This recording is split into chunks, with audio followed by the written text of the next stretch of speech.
Olá, meu amigo e amiga. Estamos começando mais uma semana aqui no nosso Portal do José, trazendo notícias muito positivas para ajudar a sua semana a ficar ainda melhor e também algumas imagens que são muito ilustrativas daquilo que nós estamos vencendo aqui no Brasil, agora há 61 dias das eleições principais do nosso país. Uma vez que nós temos eleições de dois anos, mas essa eleição, a eleição presidencial, a eleição para governadores, senadores, deputados federais e estaduais, são aquelas que definem o rumo de uma nação, e no caso, a nossa nação.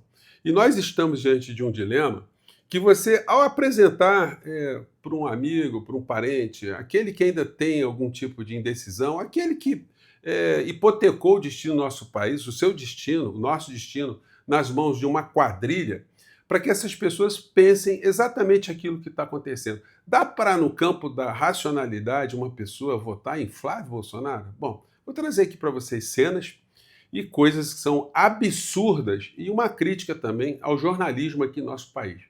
Porque ontem, um dia de convenções, que eu trarei imagens aqui muito interessantes, também foi um dia de aparições de pré-candidatos, ou agora de candidatos, né, nas televisões para as primeiras sabatinas.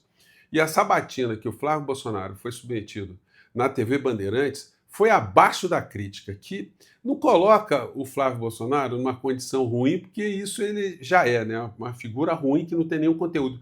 Mas quando os jornalistas não conseguem fazer questionamentos, extrair de um cara que se apresenta como candidato a presidente da República, a governar o nosso país, quando não se extrai absolutamente nada dessa criatura e deixa a criatura mentir descaradamente com coisas absurdas e não é confrontado, aí os jornalistas aí ficam, olha, num débito com a sociedade de uma forma absolutamente injustificável, né? Inaceitável também. Bom, vou conversar com vocês sobre o que está acontecendo, trarei aqui as cenas, as informações, mas é sempre fundamental, antes de mais nada, convidar você que chegou agora ao nosso portal e ainda não nos conhecia, para que você se inscreva aqui e venha participar aqui dos nossos debates, das nossas conversas, interaja com as pessoas que mandam os comentários para cá, sempre dê seu joinha, mande seu comentário, óbvio, né?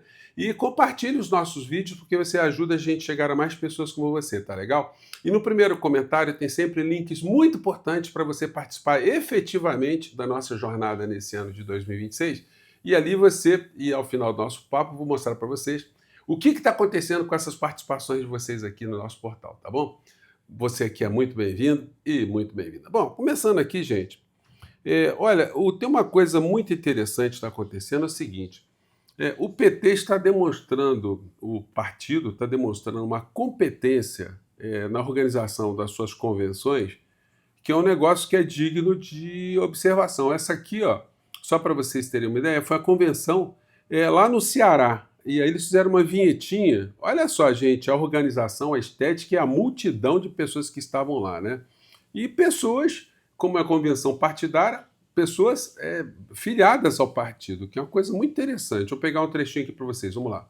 Vermelho pro filho do Nordeste, tapete vermelho pra quem o povo elege. Enquanto houver um brasileiro sonhando, vai ter Lula no peito, vai ter Brasil cantando. Lula, Lula, o Brasil te ama de verdade. Gente, é uma multidão, foi impressionante, tá? E ontem a Convenção Nacional, que também, obviamente, teve a presença do Lula, porque ele foi lançado ali o candidato, né? E que no dia 16 de agosto estará numa convenção muito maior, né?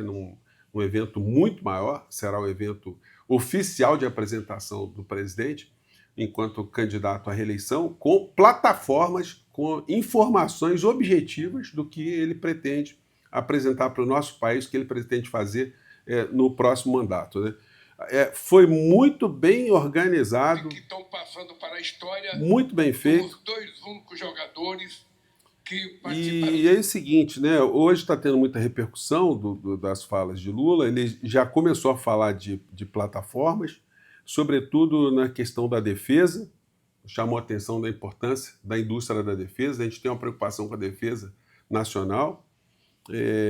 Enfim, com a preocupação com o idoso, que eu achei muito interessante. Isso vai despertar aí a ira de muitos setores que querem que se massacre o aposentado idoso aqui no nosso país.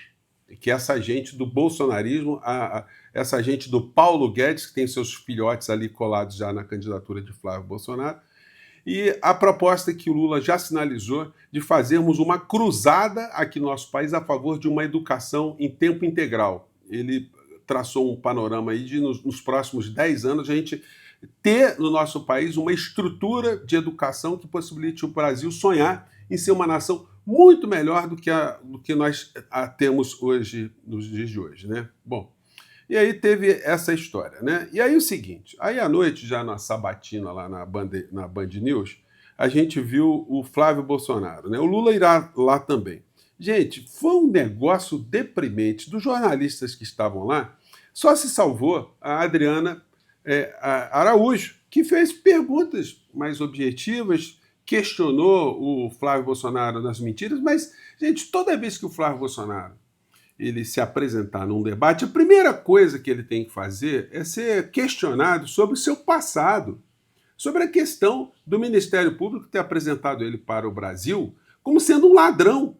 Por exemplo, ele recebeu 1.512 depósitos de dinheiro, sem origem, e com 2 meses de loja de chocolate, ele fez uma retirada de 180 mil reais. Gente, isso corrigido em dinheiro de hoje, dava mais ou menos 300 mil reais por baixo. Como é que isso não é questionado? A ligação dele com o criminoso Adriano da Nóbrega, ele ter dado condecoração para um assassino e para outros assassinos também que faziam parte do escritório do crime. Então, isso é a questão básica. A questão agora, mais recente, dele ter dito que o dinheiro do Vorcaro, né, ele prestaria contas, ele não prestou contas até hoje. E ele mente, dizendo, nunca fui investigado, nunca tive nenhuma pecha, nenhuma coisa objetiva contra mim. Isso é uma coisa absurda. E os jornalistas ficarem assistindo isso sem fazerem nenhum contraponto, né? Foi um negócio terrível para os jornalistas presentes ali, né? E aí o seguinte, o Flávio Bolsonaro, eu não vou colocar para vocês aqui, porque eu sei que vocês não gostam, tá? Só vou colocar um trechinho aqui no finalzinho, mas ele falou coisas do tipo... vou construir presídios para abrigar 500 mil presos. E os caras, os jornalistas, não perguntam, vem cá, mas com que dinheiro que o senhor vai fazer isso? Porque, gente, se a gente for tomar como base... E os jornalistas poderiam consultar isso ali em tempo real, davam um Google ali, entravam na inteligência artificial, perguntavam no chat GPT, perguntariam ali se a base é aquilo que ele viu em El Salvador, ou seja, um presídio foi construído lá para 40 mil presos, isso custou 113 milhões de dólares. E no primeiro ano de operação custou mais 130 milhões de dólares. Nós estamos falando aí em 40 mil presos em El Salvador. Se ele for para fazer o que ele está dizendo que ele iria fazer, né? Não vai fazer porque não será eleito presidente, isso representaria 12 vezes e meia o volume que foi gasto em El Salvador. Então, de onde viria essa dinheirama toda? Nós estamos falando em bilhões e bilhões de reais. E mais, né? Em El Salvador, não se tem a necessidade de ter o número de servidores públicos para cuidar do sistema prisional como um todo, porque aqui no Brasil nós temos leis que exigem que haja uma atenção na área da saúde, na área da educação, na área de ressocialização, o transporte de presos para audiências, enfim. E aqui no Brasil seriam necessários em torno de 150 mil servidores para cuidar dessa história toda. De onde vem o dinheiro? Ou viria o dinheiro? Por que os jornalistas não perguntam o básico, gente? O cara mentir descaradamente, uma coisa totalmente inexequível, sempre com questões abstratas, né? Eu quero ser candidato porque eu sou contra, eu sou inconformado, enfim.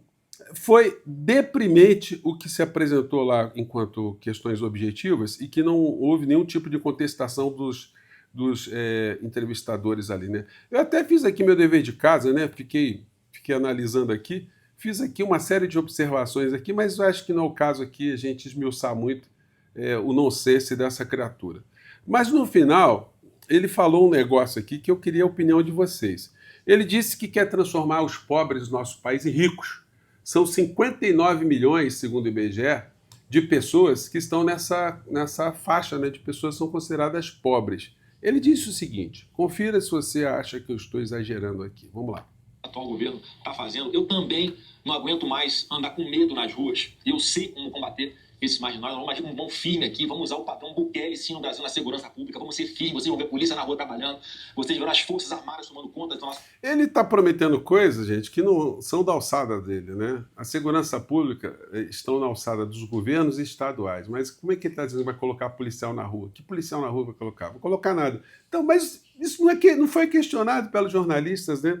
Aí ele vem com a pérola. Fronteiras, dos portos, dos aeroportos. Vamos acabar com a impunidade desses marginais, em especial os mais perigosos. Eu também não aguento mais pagar tanto imposto. O Flávio Bolsonaro não aguenta pagar mais imposto, não aguenta mais andar na rua com segurança. Vocês acham que ele está preocupado com segurança quando ele anda nas ruas, gente? E que ele está preocupado em pagar imposto? O pai dele já tinha dito que ele pudesse sonegar de imposto, ele sonegaria. Ele sonegava mesmo, né? O filhote aprendeu isso também, mas vamos lá. Eu sei que nós já mostramos durante o governo do presidente Bolsonaro que é possível montar um time de estrelas, as pessoas mais qualificadas em todas as áreas, em especial na economia. Por exemplo, na saúde podia chamar o Pazuello, né? Dizer, ó, meu próximo ministro da saúde será o Pazuello, né? Gente muito competente. Para a gente devolver o poder de compra a todos vocês, brasileiros que estão nos assistindo.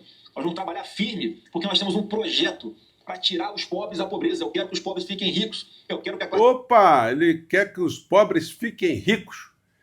Será que na Terra existe alguma experiência dessa? Ou será que ele está pensando numa eleição presidencial em outro planeta, né? A classe média fique rica. Ou então não é só os pobres, né? Ele transforma os pobres em ricos e a classe média em rica. Quem é que acredita numa patifaria dessa, gente? Ao contrário do que é o projeto atual desse governo, que é deixar, manter os pobres na pobreza e puxar a classe média para a pobreza. Então é o seguinte, é um estelionatário político falando, né? Não dá para a gente falar de outra forma, né? É o seguinte, gente, quando você compara o que Lula está dizendo com o que essa figura está dizendo, é a mesma coisa, gente, que comparar, por exemplo, é triste falar isso, né? Você mostrar para um bolsonarista os fatos, se ele acredita num, quem é melhor. É a mesma coisa perguntar para uma pessoa, vem cá, quem que você acha que canta melhor? A Maria Bethânia? Quem cantava melhor? A Elis Regina? O Pavarotti? O Bocelli? O Tiririca ou o Caneta Azul, né? Até que você não sabe o que é essa figura aqui, ó, candidata. Caneta azul, azul caneta. Pois é, né? Essa figura é candidata a deputado federal, se bobear ainda vai ser eleito também, né? Mas a diferença é assim, gente, a diferença é essa. Dá para a gente comparar alguém que está de fato com propostas dentro de um campo da racionalidade, uma preocupação legítima, com alguém que é um estelionatário político? Pois bem, para fechar o nosso papo agora, eu quero dar uma notícia muito legal para vocês, porque nós agora somos a pré-candidatura, agora a candidatura, que eu lançaria agora no dia 17 de agosto, que com o maior número de apoiadores no estado do Rio de Janeiro e com a maior arrecadação, né? Então estou aqui nessa listagem aqui, gente, olha, agora estamos em primeiro lugar, graças a vocês, juntos aqui numa campanha que a gente está na frente de pessoas como Marcelo Freixo, a Anísia Trindade foi ministra da Saúde, pô, todo mundo aqui, o Glauber Braga, pessoas muito queridas, pessoas que eu admiro, a Jandira Fegali, e que certamente com o apoio de vocês me unirei a eles no Congresso Nacional, porque são pessoas de muito valor, que eu tenho uma grande admiração, alguns eu já entrevistei, eu tenho uma relação fraterna, e se tudo correr como as coisas estão correndo, com a ajuda de vocês aqui, e com o engajamento de vocês, nós vamos chegar lá e vamos fazer muito barulho ao lado dessas pessoas queridas, tá bom? Eu fico por aqui, olha, se você quiser contribuir, quiser ajudar a gente, olha, o primeiro comentário ali tem um link, tá legal? Muito obrigado e até mais tarde, tá bom? A gente se vê para falar mais sobre a realidade brasileira, tá bom? Um grande abraço, tchau.